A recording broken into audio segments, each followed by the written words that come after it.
in recent months. They did such a fantastic job. They were on time, professional, and courteous. They got the stains out that we didn't think would come out here at the station. This month, get 3-room Zero Resified from Minnesota's #1 carpet and air duct cleaner and take 20% off all services. That's right, 20% off all services. But you need to go to ZeroResMinnesota.com or call 9520-RES and ask for the AM 950 special. 20% off all services all month. That's Zero Res. Backward or forward spells the same. With your AM 950 weather, I'm Brett Johnson. Look for rain throughout today with a high near 49. Tonight, more rain with a low around 41. And Thursday, sunny with a high near 63. Let Natural Lawn handle lawn care so you can enjoy your yard. Their organic-based treatments feed the soil naturally using fewer unnecessary chemicals. It's safer for the kids, pets, and the planet. With no contracts, expert soil testing, and a 100% satisfaction guarantee, your lawn is in good hands. Learn more today at naturallawn.com. Portions of the following program may be pre-recorded.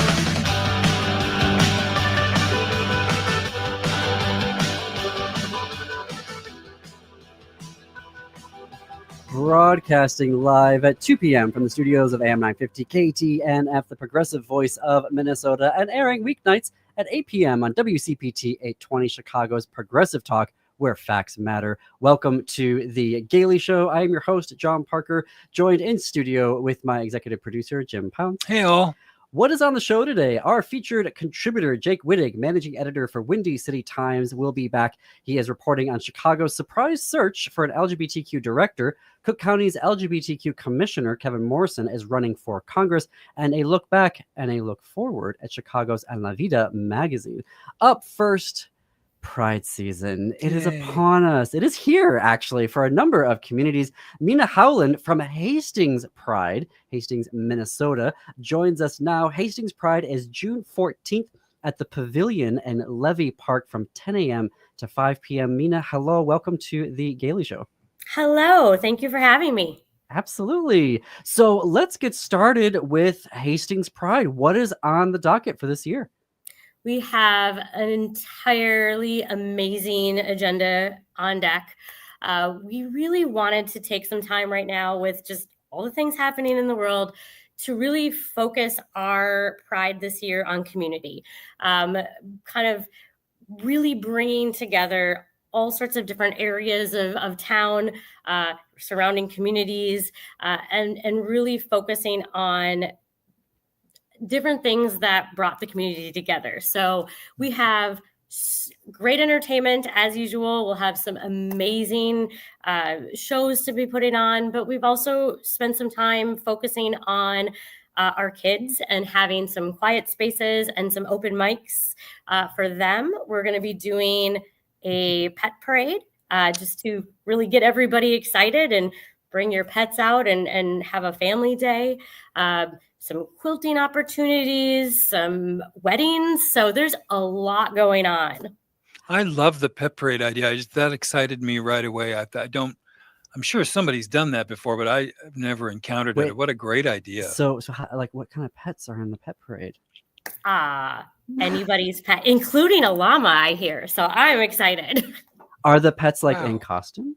Yes. So there's both a pet parade and a costume contest. So we've partnered with Animal Arc, which is a 501c3 organization that does pets and adoptions and whatnot.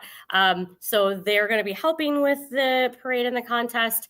And then we will be taking it's a $10 entry fee for the costume contest side to win prizes. And that money will actually be set aside for specifically animal organizations that help the LGBTQA plus community with any pet needs resources, that type of assistance. That's fantastic. I love that. Can you tell us a little bit more about Hastings PRIDE as the history of it and how it got started and the role it plays within the larger community around the year? Yeah, so it's been around now this is our 5th year, which is absolutely incredible. And it's continued to grow over time. What I will say about the Hastings community is it is, you might think it's a little sleeper town, and it's so not. There is a lot of very kind, caring, amazing people that really wanted to make sure that everyone around understood that we are a loving, open, caring community. And so a lot of people came together. They worked through an organization called IDEA, which is the 501c3 that we're underneath as a committee, and have been slowly building this up over the last 5 years. They started smaller, had a couple little vendor events and some entertainment and a parade, and has really grown into where we were as of last year, which was a little over 5,500 attending. And we hope to, give in more this year. We know this year, with some of the funding that's been cut in a lot of different places, we really want to make sure that people understand that it's not about how much money you spend. It's not about, what you buy. It's about being together and being in a safe space. Right. Mm-hmm. I was telling John that we live in St. Anthony, and it takes 34 minutes to get to this radio station, and it takes 38 minutes to get to Hastings. So I love it. if anyone thought, well, where is Hastings? I don't know how far away that is. No, it's well, a gorgeous drive. if you're in the southern Particularly or in eastern June. metro, it's not far at all. No, Mhm. Yeah. absolutely.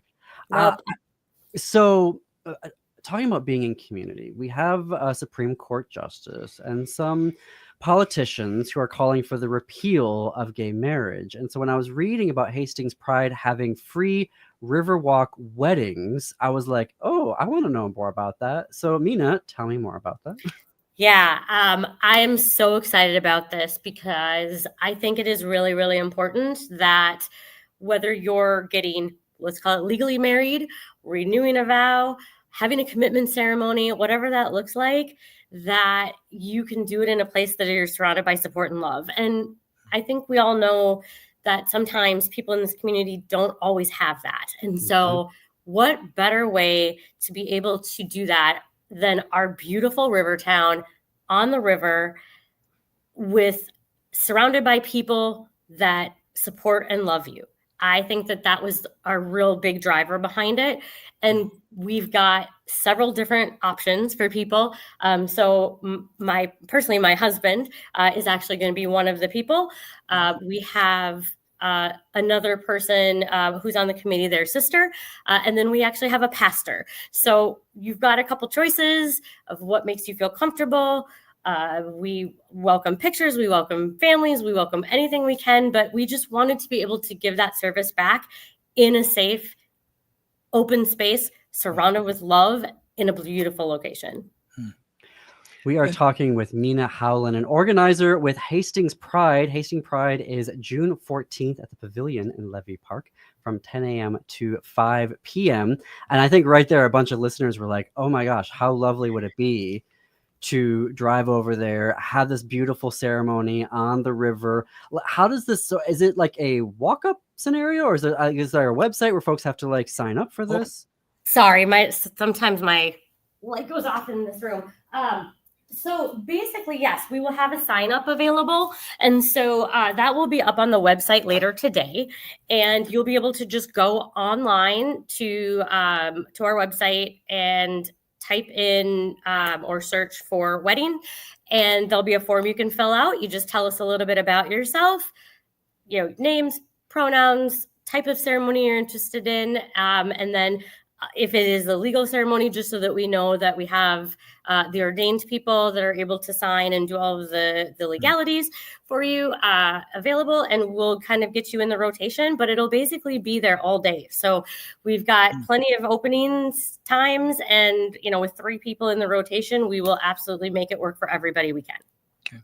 And if somebody spontaneously were so moved, are they still able to, if I ask John on the spot, What happens in would Hastings something stays in happen, or would Hastings? you wait and We you will just make it happen. We want everybody to have this opportunity, and we will do whatever we can to make that happen. Okay, don't let that stop you, It's- anybody. Don't let it stop It's such you. a great, when I was reading about it, I thought, what an amazing, particularly when we're talking about, and it's not just prides across the country are dealing with loss of funding. And so that's not unique to any particular area, whether it's, city budgets, county budgets, grants that are, foundations, corporate. So when I was reading about this, I thought, what an amazing way to support the community, celebrate love, so, uphold queer relationships. I think it's so special that you all are doing it. And this isn't the first year though that you've done this? Or is it? This is the first, as far as I know, this is the first year we will actually have like official ceremonies, that type of thing. I think people have had a ceremony at Pride before, but I think this is the first time that we will be actually sponsoring it and driving it. I think it's just such an amazing idea, and fantastic. something that, here's a creative, heartwarming, sounds like a Hallmark movie. Well, but it's something romantic, that, yeah. Pride isn't going to and just getting a t-shirt. You know what I mean? No. Like, it's not supposed to just be commercial stuff. You know what I mean? Right. It's about community and love and relationship and supporting each other. And so this amplifies all of that. And I just think it's so special that you all are offering it. And I also saw on the agenda, books and queer books are a very big thing for me personally on my other podcast and on this show. So I was delighted to see that there's going to be story time with a queen. Yep, absolutely. And that'll be just at our local library. We'll have a schedule for that out as well. So during the day, anybody will be able to go and do that. The nice part about our Pride that may be a little bit different than others is while there is one main location where a lot of the vendors are going to be, the food trucks, that type of thing, we're also a little bit spread out. So the downtown area is small, but we will have different spaces for things. So like some of the things may be up at the library, which is just a couple blocks up. The quiet space or the space where the kids will have open mic to be able to speak openly will be a little more secluded and quiet in a different area by our art space. So we did that on purpose so that people, one, don't feel so overwhelmed by everything that's going on, and they can really focus in the moment on what's happening for the event that's taking place. But two, I think it really helps drive home the fact that it is a community. It's not a location. It's not about the location. It's about all of the locations working together. I love how you all are conceptualizing that. And it is a very walkable community. Absolutely. Yeah. Well, you've really thought about it, and it shows. And I think people will respond to that. I did a little research, and there are 39 Pride celebrations of one kind or another in the state or in the surrounding, Western Wisconsin or Eastern North Dakota. So there's a lot of opportunities for people to get out every weekend in June. And this would be a great way to start on June 7th, we said, right? June 14th. June 14th, I'm sorry. Second weekend of June. Second weekend. Okay. Yeah, and we actually have a kickoff the night before. So if you have any kids, our YMCA is hosting a glow party. It's not a glow party like with lights, it's glow like glow up. And so they will have games and opportunities to do dancing and obstacle course. We'll have prizes. We'll have giveaways. Wow. All great. of us that are on the committee, which are a whole bunch of business owners and like-minded residents, will have booths there so you can learn about different things, learn about who's inclusive. We're going to take a short break. Sorry about We'll that. come Yeah. right back. No, we're going to ask you more about that if you'll stick around for the next segment. Sounds We're great. talking to Mina Howland with Hastings Pride. You're listening to KTNF AM 950 Radio, Minneapolis, St. Paul, WCPT 820 in Chicago. We'll be right back.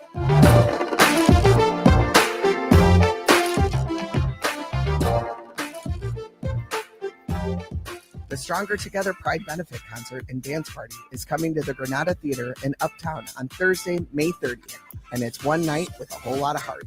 Hosted by Nina D'Angelo, this 21-plus event features live music from Ryan Cabrera and a high-energy dance floor driven by DJ Shannon Blowtorch.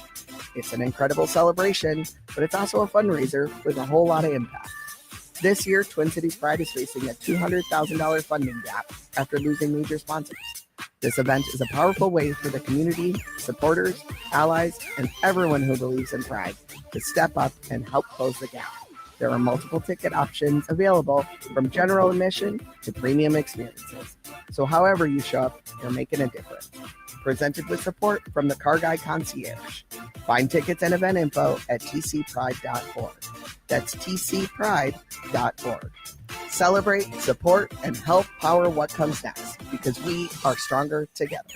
If you're the parent or guardian of a queer young person, there's an opportunity for you to make their future brighter by filling out a community needs survey conducted by the Council on LGBTQIA2S+ Minnesotans. The council wants to know what the needs and experiences are of younger queer people. The survey is confidential and available at mnqt.info/survey. Let's address the erasure and isolation that young queer people can experience by creating a more inclusive Minnesota. Go to mnqt.info/survey to get started. This June, Twin Cities Gay Men's Chorus serves Diva Worship for their Leading Ladies Divas of Broadway Pride concert.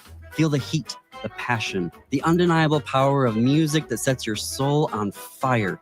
From the sultry seduction of Bring on the Men, to the soul-stirring wisdom of Children Will Listen, to the joyous, rebellious charm of Do Re Mi. With dazzling harmonies, show-stopping flair, and a touch or more of jazz hands, the Twin Cities Gay Men's Chorus will take you on a thrilling, emotional, and downright life-changing musical journey. It's the electric energy of 180 voices, bold, unapologetic, and dripping with Broadway brilliance. This isn't just a concert, it's a celebration of pride, power, and the irresistible magic of Broadway. The dates are June 21st and 22nd at the Ordway. Tickets start at $28. Get yours today at tcgmc.org. That's tcgmc.org. It's entertainment worth coming out for. Be part of something new at History Theater with the premiere of Whoa Nellie, the Outlaw King of the Wild Middle West. This original musical follows Nellie King, a daring and complex figure whose life defied expectations in the 1800s. Packed with vaudeville style, humor, and heartfelt moments, it's a bold look at fame, identity, and truth with surprising relevance today. Whoa Nellie runs May 17th through June 8th in downtown St. Paul. Tickets and details at historytheater.com. That's historytheater.com.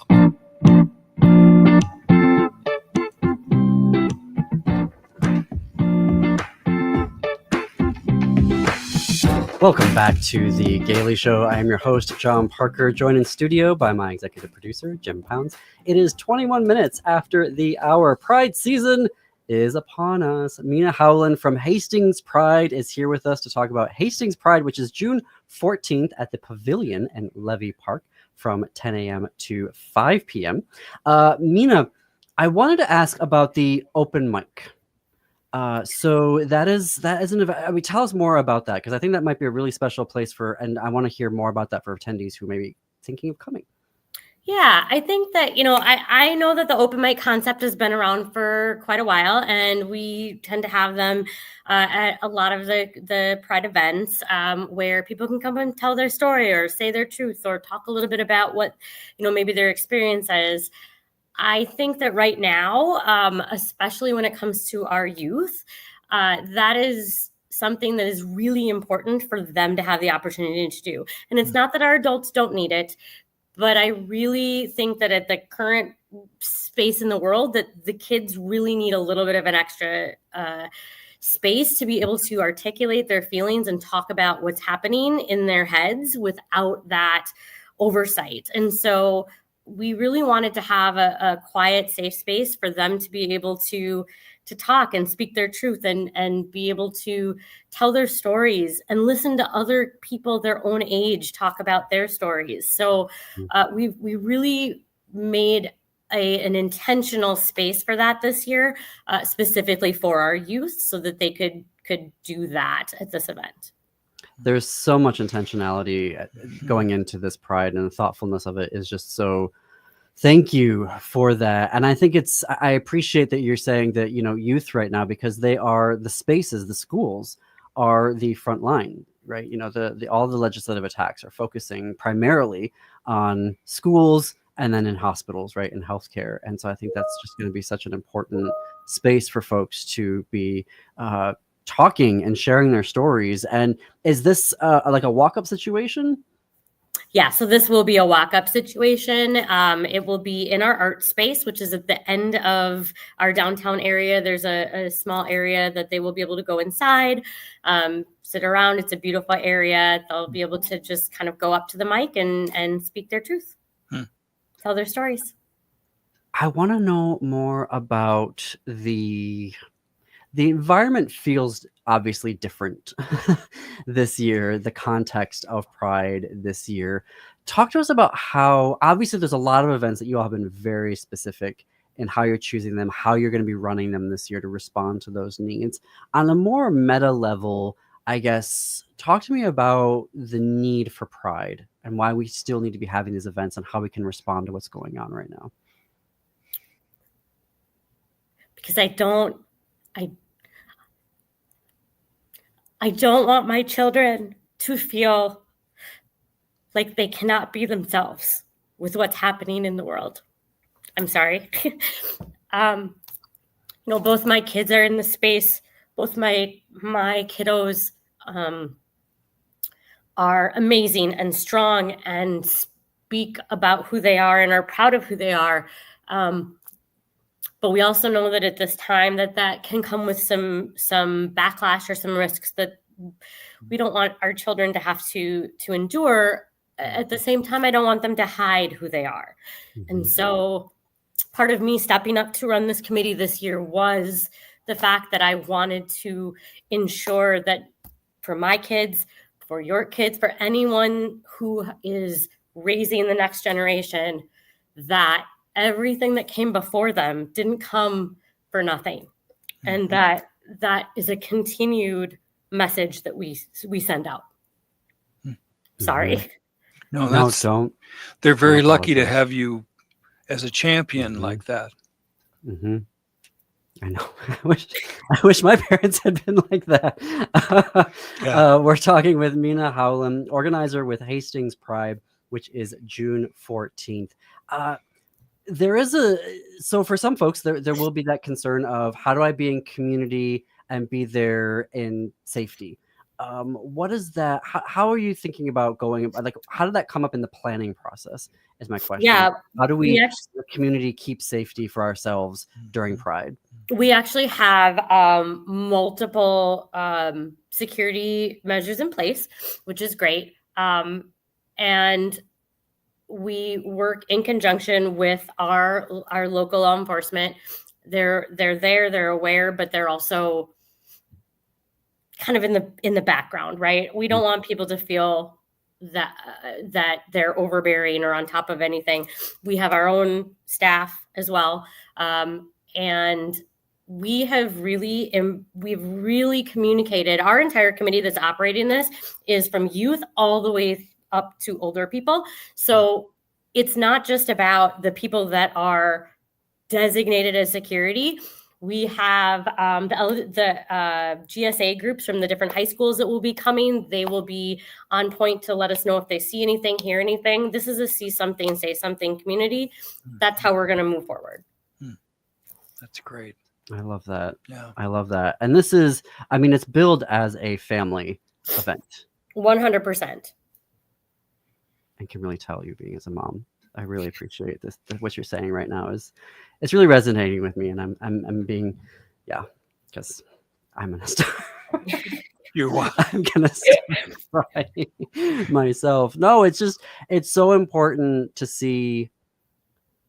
What's resonating with me is, even as an adult right now, the need for parents, you know what I mean, to be there and just stepping up. And when we see particular states trying to pass bills, looking at you, Texas, that say, you know, that you can be verbally cruel to your child for being LGBTQ, and that's not abuse anymore, you know, to see folks like you, Mina, who are stepping up in the community and taking these roles to create these spaces that are affirming for LGBTQ folks. And I know that doesn't just resonate for the kids, that it means a lot to adults as well, myself included. So I just want to thank you for the work that you're doing on behalf of your family and the larger community.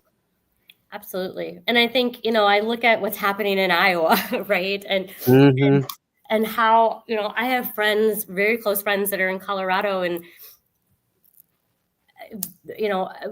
with what's happening with the trans community, and whether or not they can even get on a plane to get here, or whether or not it's going to be safe for them to take a car from Colorado and drive through these states to get to our state. Those are all things that we're thinking about. Those are all things that we're talking about, both in the community and outside of the community. So continuing those conversations, that is why Pride's important, and anybody that can help support that's where we need to be. And I appreciate that you're bringing up the travel bit as well, because I think for folks in Minnesota, we can feel like, particularly if you're in a metro area, if you're in, Duluth or Rochester, it's sort of like travel doesn't necessarily come into it, but when you are coming from Missouri, from Iowa, from these other states, travel can be perilous. And I don't think enough of our, allies know that. But Mina Howland, thank you for joining us here today. Hastings for having me. Is June 14th. Y'all need to go there. We're going to take a break right now. We're going to be back with Jake Wittich, managing editor of Windy City Times. You are listening to The Gailey Show on AM 950 KTNF and WCPT 820, Chicago's Progressive Talk.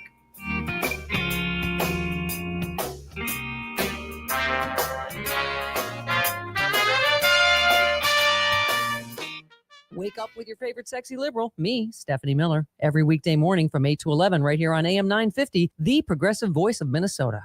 Chanhassen Dinner Theaters brings you its most popular show of all time, Grease. You'll hear all your favorite hits from the Broadway musical and the movie.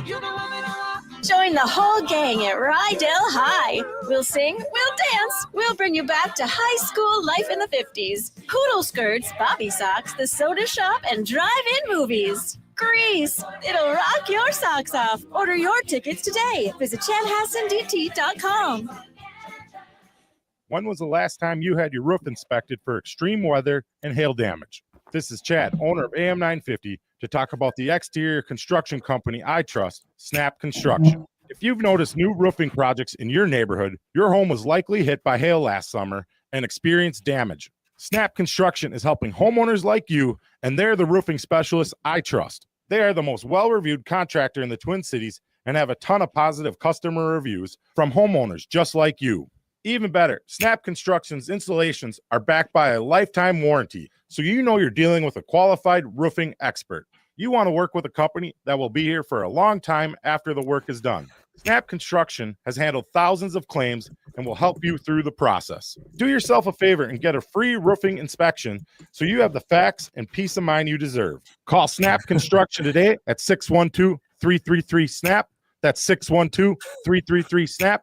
Or visit snapconstruction.com. What does it mean to begin? Creation Story explores Native origin stories through powerful contemporary art, connecting past and present with every brushstroke and sculpture. Explore how identity, culture, and resilience are shaped through art. Creation Story, now at All My Relations Arts through July 26th. This exhibition invites you to the heart of the Ochate-Shikoin storytelling, where spiritual relatives guide the way. Open to all. Learn more at allmyrelationsarts.org. Experience the beginning. Experience Creation Story at All My Relations Arts in Minneapolis. Greg Bakken here.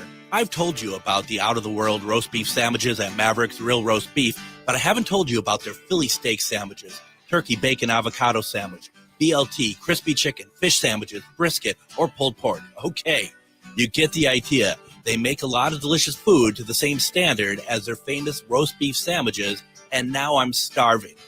I'm going to go to Maverick's Real Roast Beef off Lexington and Roseville, and you need to go too. Check out their menu at mavericksbeef.com. With your AM 950 weather, I'm Brett Johnson. Look for rain throughout today with a high near 49. Tonight, more rain with a low around 41. And Thursday, sunny with a high near 63. Nightingale offers a warm, inviting atmosphere with a full menu of American classics like the famous Nightingale Burger and Fries, Ginger Tamari Chicken Wings, and Duck Pastrami Reuben. They're open daily from 5 p.m. to 1 a.m. with a full menu available until midnight. Takeout orders also are welcome. Learn more at nightingalempls.com. This is AM 950, the progressive voice of Minnesota.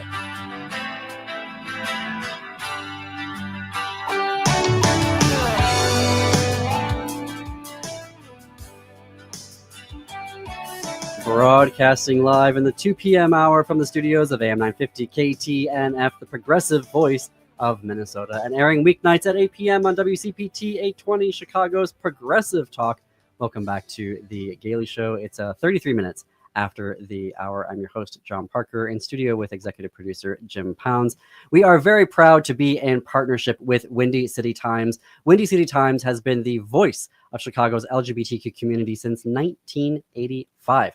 This year marks the news outlet's 40th anniversary of uplifting queer stories, reporting with pride and chronicling the LGBTQ plus history. Visit windycitytimes.com/newsletters to sign up for the publication's weekly LGBTQ plus news updates. You can join Jim and I in doing that.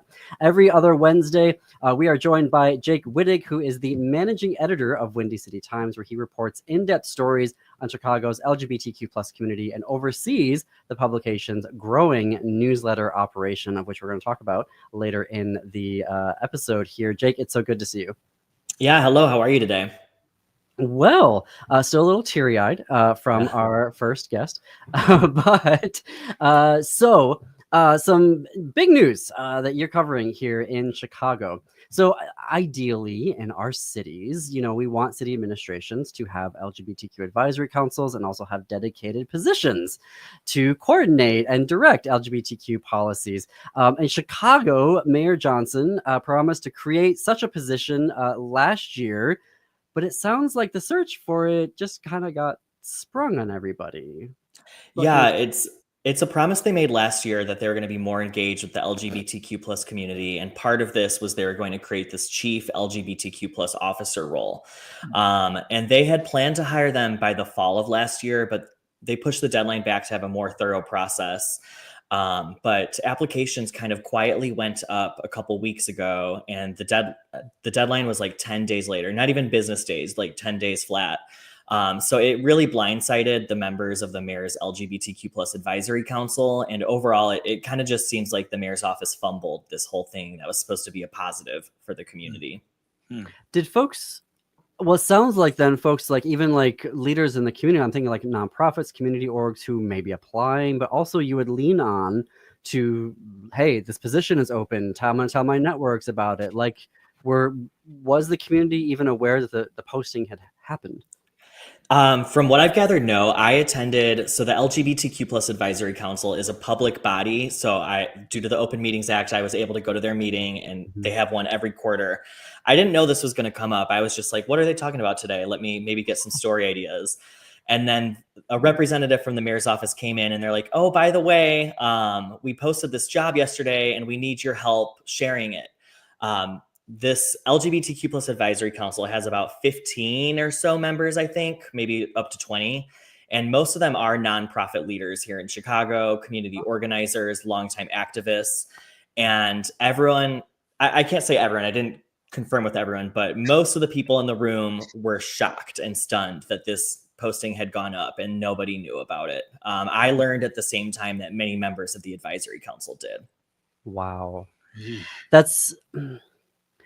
weird to me, given when I read the position description myself, the duties are to manage the council. Yeah. So it was like, wait a minute, you're going to manage the council, but the council doesn't even know that we're currently like in the midst of the hiring process. Yes, exactly. And this whole promise kind of started last year. There's a lot of drama around this, but the city of Chicago imposed new restrictions on the Chicago Pride Parade that effectively cut the parade in half. And it was a very top-down decision. No one on the council knew about this before it happened. It was a surprise to the Pride Parade organizers. We have 9 LGBTQ plus alder people, and none of them knew about it either. That's about a fifth of our city council. So when I broke that story, it caused a lot of waves in Chicago, and people were not happy with the mayor's office for not engaging the community around the Pride Parade changes. And here we are a year later, and they did the same thing, it feels like. Has the mayor's office explained the rationale for this? That's been the frustrating part to me. I have given the mayor's office every chance to comment on this story, and they have not. So there's still a lot of questions. The applications closed on Friday. I would like to know how many applications they received. There's also a lot of questions about what the interviewing process is going to look like. The representative from the mayor's office said they wanted to announce the new director during Pride Month, which some said felt a little performative, like they were just checking a box to say they did something during Pride Month. So there's just still a lot of questions. I really want to know, what is the council's level of involvement in this? I've heard from some council members that there might be one or two or a small handful of council members that get to be involved in interviewing the candidates.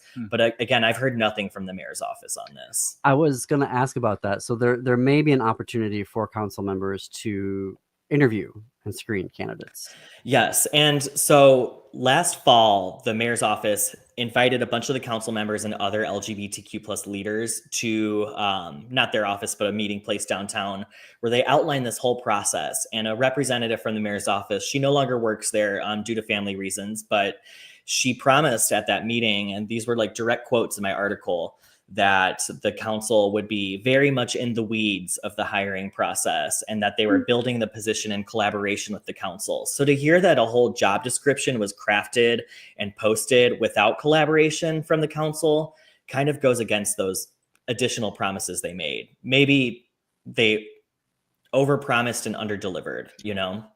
Yeah. I was reading in your article that Mayor Daley had a similar-ish position in the 90s. Are these mayor contingent positions, or are they like with the city? Like, did Mayor Lightfoot have a type like an LGBTQ CDO? That's a really good question. I'm still trying to piece together the history myself, but it's something I'm working on. What I do know now is I think around Mayor Daley, that might have been the first LGBTQ plus director that the city had. And Mary Morton was selected for that. And she actually, it was like a very long process, maybe almost a year for her to get that role. And Robert Castillo, who's on the current advisory council, was on the council at that time, and he was involved in that hiring process. So it does set a precedent that the council can be involved. Somewhere along the way, it might have been under Mayor Rahm Emanuel, or it might have been under him, the advisory council or the position went away. Mayor Lightfoot, she had an advisory council, but no formal position for that. So it's a new thing that Johnson's administration would be reintroducing. The more I learn about former Mayor Emanuel, particularly listen to his comments recently, I'm like,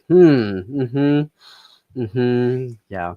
I am curious about the funding for the position. So is it going to be a permanent position that's funded out of the city budget? Is it going to be grant funded and temporary, and then they'll find the funds later? Yeah, that's another great question. The original intent was it was going to be grant funded. And I think they're looking for grants to fund it for like 3 years or something. And then Johnson was going to do something to kind of enshrine it in the city's laws, that it would then come out of the city's budget and just be a permanent position in the mayor's office, not tied to his administration. It would outlive him even.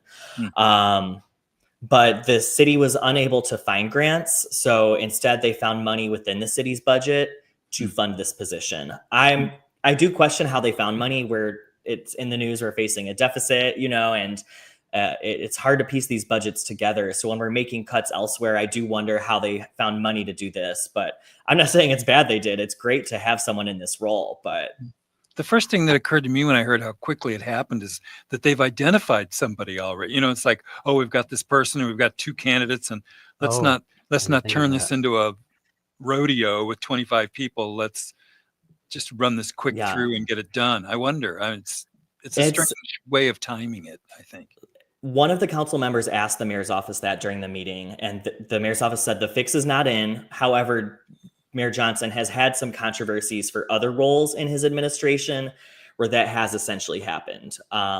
And it's funny, the same week that my story came out, I think there were 2 other departments where he was being accused of kind of, is the word shoehorning? I don't know, but like ramming one of his own choices in to lead other departments in the city. So, right. I mean, what flagged this story for me is that, you know, I've been in a previous career, I've been an affirmative action officer. I have been in the chief diversity officer roles in higher education. I know the hiring process is never ideal. Nothing ever goes completely to plan. So I will say that, but I've also learned that the tone and process established in hiring often can be predictive of what happens to the position itself and what that person then has to deal with. And so this does not augur well. You know what I mean? Like, the process you use for hiring can often be like, is this the process that person is going to have to deal with? where things are suddenly sprung on them, or Exactly. very willy-nilly. Like it's Right. very, Right. it's not on her. I'm saying this as a former affirmative action officer. How searches go can be too predictive of how the position actually has to function within an administration. Yeah, it makes me question, what does the mayor see as the LGBTQ Advisory Council's role? You know, what does he see as that?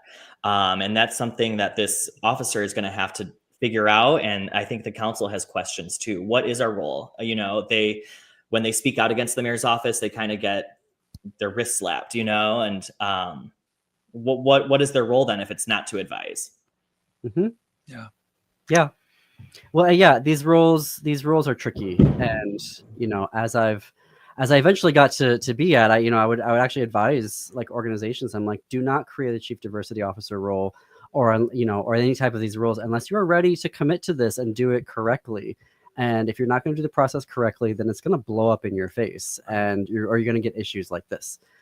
Which is very, I mean, obviously Jake will rely on you to tell us and keep us up to date on how all of this starts to play out, because it would be a historic position and we want it to be successful.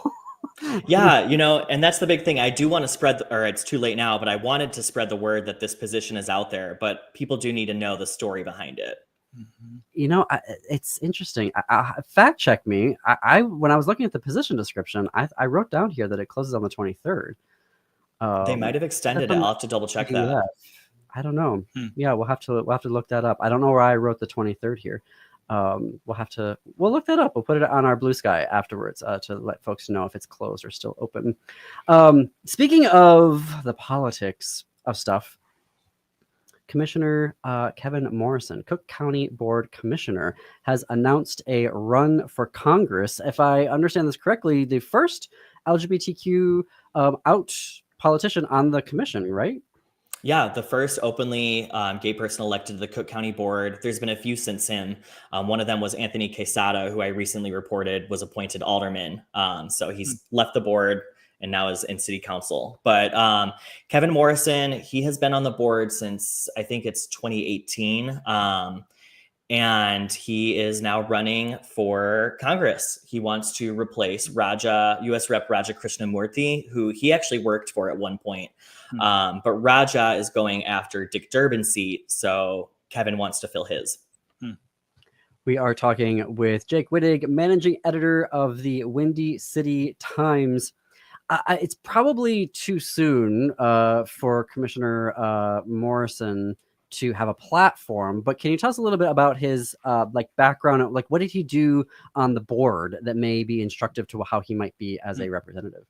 Yeah, and he said he's really going to build on his platform he did as a board member. So he focused a lot on mental health.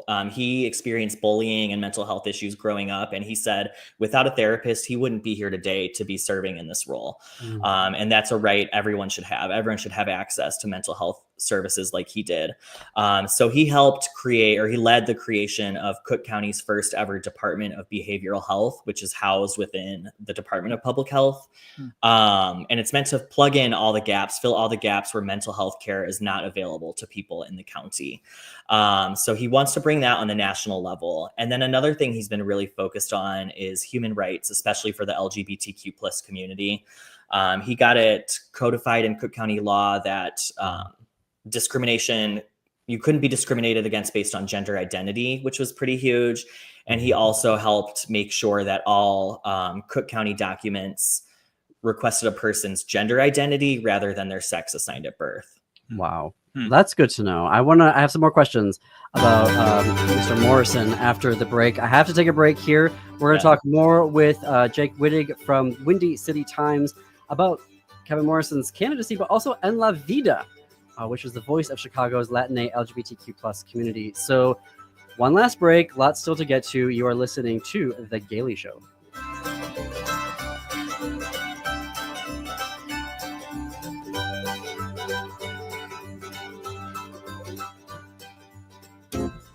Hey, it's Tom. As the birds begin to sing and the days grow longer, there's no better time to spring into savings than now with All Energy Solar. Spring is perfect for home improvements, so why not choose a project that saves you money and helps create a cleaner, greener planet? While solar panels require an initial investment, the savings on your energy bills quickly add up. With a lifespan of at least 25 years, your system from All Energy Solar can save you tens of thousands of dollars over time. Act now and you can still take advantage of the 30% federal tax credit. Plus, you may qualify for additional incentives depending on where you live. The future is uncertain, but with solar energy, you can lock in your energy rates for years to come. With All Energy Solar's experience and expertise, they'll guide you toward a greener future and unlock the full potential of solar power. Take the first step toward energy independence and a greener future. Get a free consultation today at allenergysolar.com. That's allenergysolar.com. Meet Jordan Berman, a charming single gay man in New York City who would love to be in love if only Mr. Right would swipe right. Between singles night happy hours and bachelorette blowouts, Jordan watches his girlfriends get engaged one by one, asking, what's next for him? Dive into the highs and lows of modern love and Significant Other, opening May 30th at the Main Street stage in Anoka. Tickets start at $43. Visit lyricarts.org. Lyric Arts, theater with character. Hey, it's Patrick for Zero Res. Warm weather is here. Maybe you're getting ready for a graduation party over at the house. There's a lot coming up as summer nears. Your house isn't ready, so that's why you need to call my cleaning heroes at Zero Res right now. Zero Res can handle every surface in your home: carpets, tile and grout, hardwood, laminate, stone, upholstery, rugs, and air ducts. Zero Res has both been out to my house and out here at AM 950 in our studios in recent months. They did such a fantastic job. They were on time, professional, and courteous. They got the stains out that we didn't think would come out here at the station. This month, get 3 rooms Zero Resified from Minnesota's #1 carpet and air duct cleaner and take 20% off all services. That's right, 20% off all services. But you need to go to ZeroResMinnesota.com or call 9520-RES and ask for the AM 950 special. 20% off all services all month. That's Zero Res. Backward or forward spells the same. Live and share mental health with Becoming Together Therapy and Wellness. Hello, everyone. We are Becky McNatten and Tara Martini, hosts of Feels Out Loud, a show dedicated to expanding the paradigm of mental health. Tune in to develop both personal and relational insight, language on emotions, and daily life application. Join us weekly as we explore topics connected to mental wellness. Each Sunday at 9 a.m. here on AM 950, be a part of our mission to connect this world more authentically and fully with one another.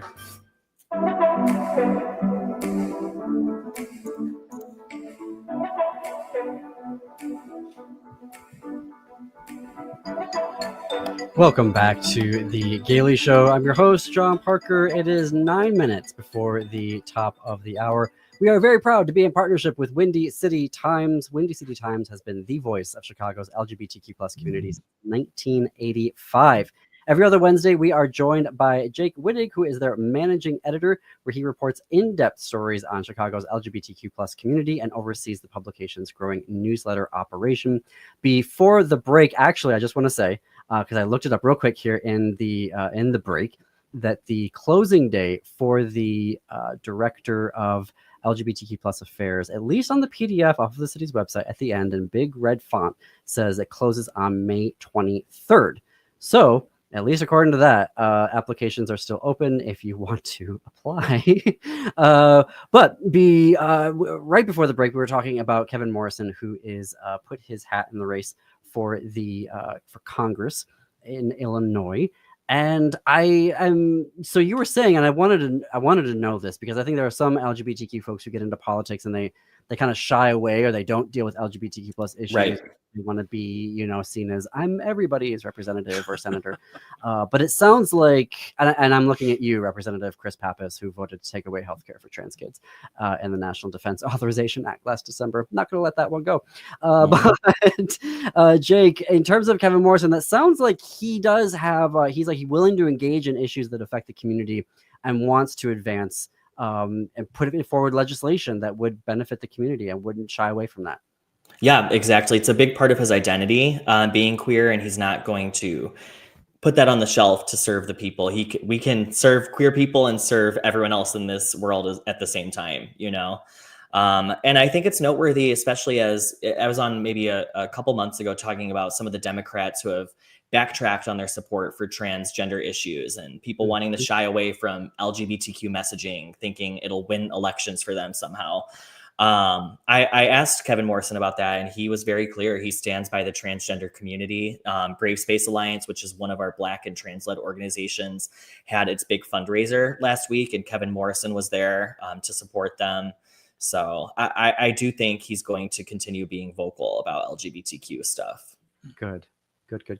Have there been any endorsements yet? I know sometimes it's like there's folks that endorse right away and sometimes they wait. Have there been any endorsements for Kevin yet? There have been a handful of endorsements, mostly from a lot of the other LGBTQ plus leaders. Off the top of my head, I don't know. I'm going to our Lieutenant Governor, Juliana Stratton now. She is running for Congress as well in a different district, and she's got a ton of endorsements from like 50 LGBTQ plus leaders. So different story, but it just popped into my head. Have there been any other candidates who have jumped in the race yet for to run against Kevin Morrison? Not on my radar, but I am curious to see how many other LGBTQ plus candidates are running for Congress in Illinois this year. We already have Eric Sorensen in office. Kevin Morrison would be the second person in Congress who's queer from Illinois. So that's interesting to me. We do have LGBTQ plus people running for state seats. So that could be interesting, new faces in the state legislature, but just things I'm keeping an eye on as this election season picks up. I know I mentioned this on Blue Sky, and I think that maybe we are seeing a wave. It'll be very curious to see if it materializes or not when I see all of the folks that are deciding to run for office, and particularly in response to and Kevin Morrison, he just put out like literally a second ago an email. He raised $100,000 in his first week. Wow. Yeah. Good start. Good job. Good start. Well, we will stay tuned to your reporting, Jake, on that to see how his campaign shapes up. So you oversee Windy City Times' growing newsletter operation. And speaking of newsletters, and La Vida was the voice of Chicago's Latina LGBTQ plus community from 1996 until 2004. And it is now a free monthly newsletter through Windy City Times. How did the revival come about? Yeah, so Tracy Baim, she owned En La Vida and this other publication called Black Lines. And I think it was actually 1996 to 2002. Somewhere along the way, I think Google's ChatGPT stuff, it keeps pulling the wrong dates, I've noticed. Fact-checking is important. Yeah. These were the voices of Chicago's Black and Latinx queer communities in the 90s and early 2000s. And then they went away because it's hard to run a paper. It costs a lot of money. But we brought them back as monthly newsletters now because we're already covering all of these stories for Windy City Times, but now we have a place to put them. So it's really exciting. We're honoring the history of these publications and La Vida. I'll talk specifically about that one because Lou just did a great retrospective about its history. Every issue we pull from the archive. So, in the first issue of En La Vida, here's the stuff that you covered, and you can scroll through our PDFs of that issue, which is really cool. And then we look to the future, what's happening now as well. So I love this newsletter. It's like when I build it every month and it comes together, I really get emotional just seeing all the great content and the diversity of content we have in there. It's really cool. I love the combination, the intentionality of honoring the history and what happened, and then also what's happening now, because so much of this has happened before of what we're dealing with right now. And so I love that you're holding that up. You mentioned Lou, so tell us about the writer who's creating and reporting for En La Vida now. Yeah, so Lou Calzada, they are a Latina non-binary writer. They went to Northwestern University and they ended up fellowing at Windy City Times. They helped us launch Chicago Social Butterflies, which is our weekly LGBTQ plus events roundup newsletter. And they just stuck around because they're great and we don't want them to leave. So when En La Vida launched, it was natural for Lou to fill this role, and they've done a great job. Perfect. Well, thank you, Jake. I can't believe how fast our time went today. I know. We will see you back here in 2 weeks. Sounds good. And maybe we can talk about the Pope. I know that's a big deal, I think, in Chicago, right? I don't know.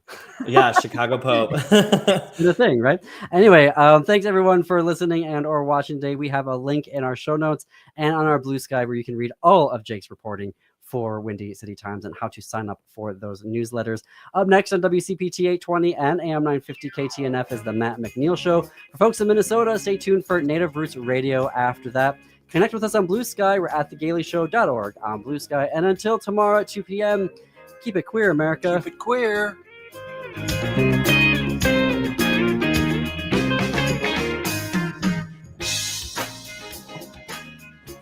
See ya.